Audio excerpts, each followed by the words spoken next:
I am Tesha Nesbit Arrington. I am the Director of Diversity and Inclusion at Erie Insurance. So in my diversity and inclusion role, I am responsible for supporting our organization's ability to grow talent and grow market share with a D&I lens. And it's important to me personally and professionally to do this work because I want to support all of those people who often don't have a voice for themselves, and this is a platform where I can help them create an outlet for doing what's right in terms of some of our more vulnerable populations and really support the corporate community's ability to recognize the opportunities for people across the spectrum of difference. I'm an active member of several organizations in the community. I am the D&I chair for the Diversity Committee at the United Way on their board.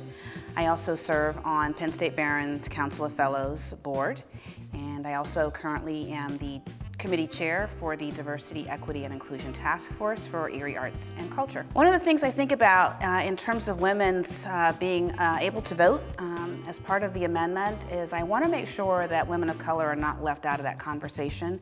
I think many times when we consider this really important amendment in our country, we want to make sure that all women's voices are being heard and considered, and that the struggle to get there should be representative of everybody. So when I think about it just being 1965 when women of color could vote, and that wasn't so long ago, I want to make sure that we are continuing to really amplify their voices in this work as well. I think about Alexis Herman often.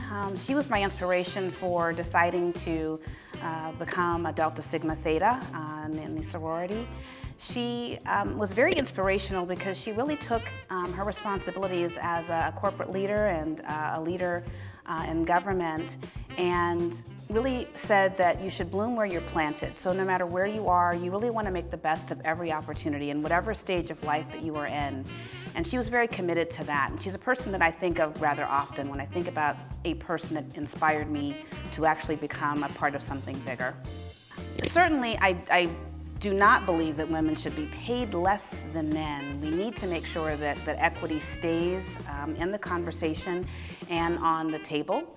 I also think it's important for us as women to use our voices, to continue to use the examples that we have seen before us where women have not been paid fairly, and that we find the men in our lives and in our workplaces who are also willing to be champions for doing what is right in support of women. It is not a single gender voice that we want to be hearing. We want to hear from both sides. So I would really encourage us to think about ways to engage and involve both men and women in this conversation, and not to let it become something that is no longer important when we think about whether we have reached parity or not. Where is there? I think we'll continue to define and redefine what that looks like. My teenage self, I would say to her, because I think it's important that I not disappoint that person, to recognize that you are your own person and that you have a voice, and never settle for less than what you deserve. We are our ancestors' wildest dreams.